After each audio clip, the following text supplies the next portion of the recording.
Hello and welcome back to Stackhouse Knives. Thank you very much for watching. I got asked by another knife maker to do a restoration job on their knife. So long story short, what happened was the knife was to go to the client and it ended up getting held up at customs for so long, and it's kind of the worst thing for a knife maker to have that happen when you're waiting for a knife through customs, because if it's a carbon steel knife, this is going to cause the knife to rust and sit and stay there. And if the bag gets punctured or air gets in, or if you didn't put enough silicone gels in there to prevent it from oxidizing, this is what can happen. The steel can rust, it can pit, and it can be a real disaster. By the time it gets to the client, it's going to look really yuck. So revert your eyes, it's going to get pretty scary. So here's the knife. It was a mirror polish at one point. You can definitely see the mirror polish, and then these really, I'm going to focus that guy, the pits in the steel, and they are pretty deep. For the blade, you can see that the blade has been done on a concave wheel. So this is hollow ground on both sides. You can definitely see that little gap just inside. So because it's hollow ground, I'm not going to go onto a machine to get this guy polished, so I'm going to do a hand restoration to the best of my ability to polish this knife up. Now you can actually see that the spine has also done the same thing, pitted all the way down. I'm not too sure what the actual scale material is, but I may have to bite into that as well. And then it's just really, really sad that the knife got to the customer at this stage. The knife also has a little etching on there, but it's probably going to disappear by the time I'm finished with it. Now I've got these really good stones that I use called silicon carbide polishing stones. Now I've got have these guys soaking in hot water, because it's freezing in the workshop. So that's what they kind of look like. They're great for polishing. A lot of jade carvers and stone carvers use these for polishing stone and stuff like that. They're also really great for polishing knives, so I use these guys quite a lot. And if anything, to compare them to any kind of abrasive, I'd say they're very similar to a Japanese style sharpening stone, something that's quite soft and you need to soak it in water for a long time. That is the plan for this episode. Bear with me, it's going to be not that exciting. And yeah, just to see how quickly and how nicely that I can start off with these guys.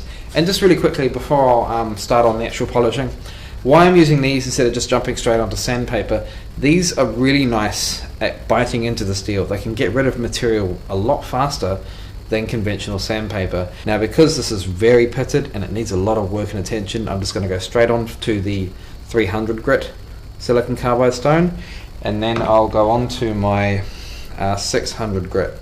You can see it's a lot finer and a lot whiter as well. And then once I've got rid of all the pits and the scratch marks in these two stones, that's when I'll start working with sandpaper, but only to the very last stage. And there is a lot of pitting to do. So yes, how to restore a very pitted and rusted knife. We're going to see how we go. Okay, so I've got myself a block of wood that I'm going to be supporting the blade.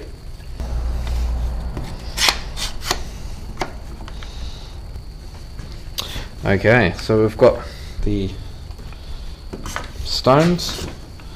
I'm going to start off with the 320 grit when you're sanding. This is going to make a lot of rust to start with, and you'll see how pitted this guy is. You can see all that brown, very yuck rust coming off of this blade.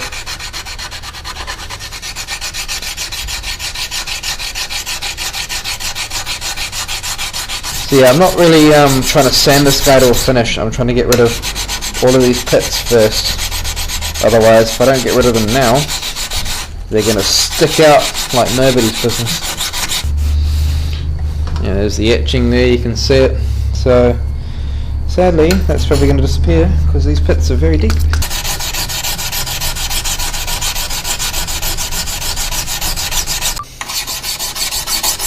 Okay, so I've been doing this for about maybe 20 minutes or so. Now I've just about gotten all of this pitting out.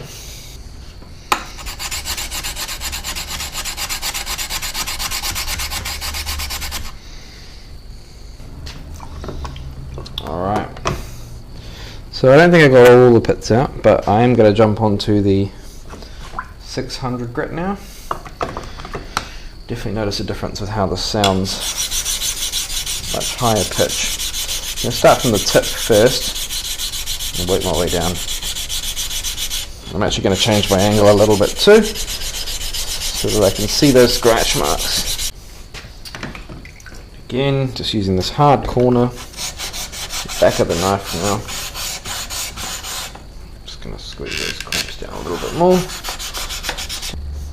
You can see that's the blade now. It's just been stripped of all that pitting.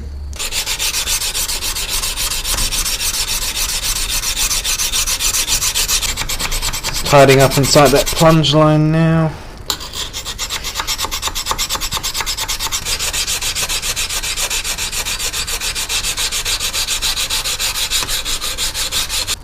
Okay, so I've just finished onto the, I've gone on from the 600 grit now. I'm going to go onto some sandpaper and just wrap that around this face of the stone and start polishing with some sandpaper. So I'm hopefully going to see some results soon. Coming along rather nicely. So I'll move that camera and show you.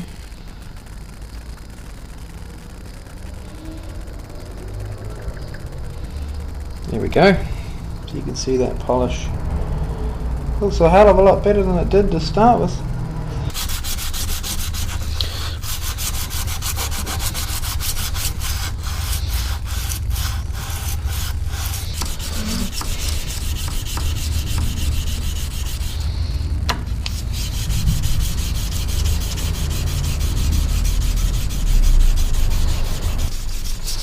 Right. 320, looking good. Okay, so I'm gonna get onto the belt grinder.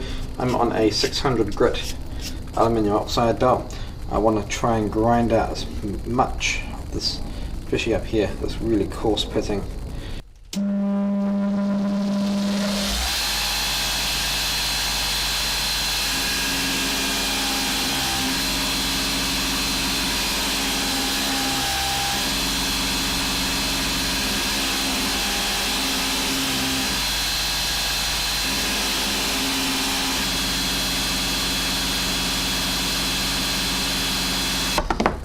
I'm on the 240, just going to start polishing the back of the handle, piece of perspex behind the sandpaper there.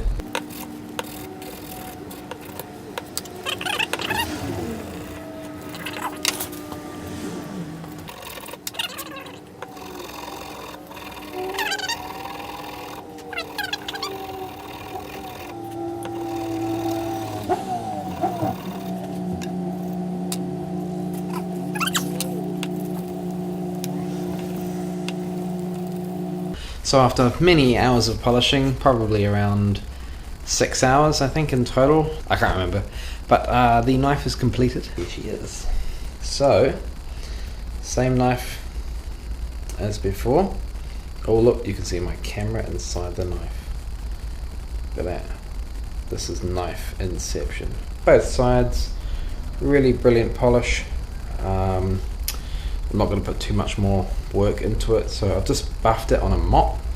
The thing with buffing mops is that they're really good at bringing like a really reflective surface to it, but you need to make sure that you go to the grit before you polish it, otherwise you'll just brush it and go on the buff and you'll see scratch marks.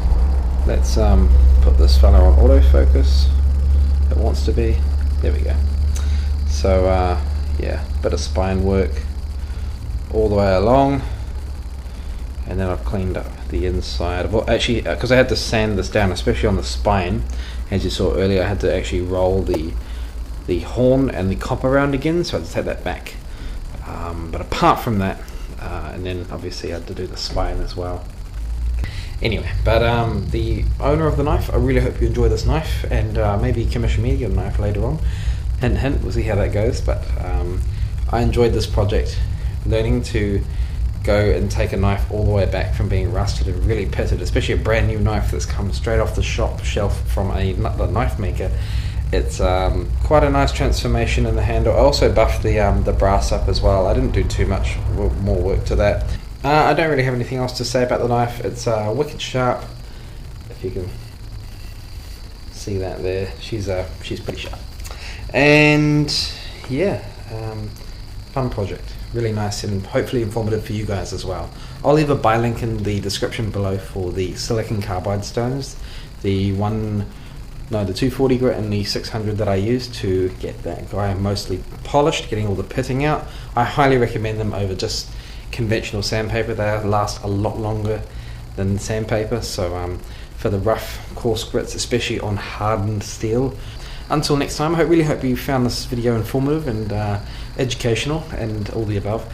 And if you enjoyed this video, please smash that like button with a giant hammer. Do it with a hammer about this size, just whack it like that. And subscribe to Stackhouse Knives' channel if you are new to the channel. And if you enjoyed this video, again, just check out some of our other videos if you haven't already. And take care. Thank you very much for watching.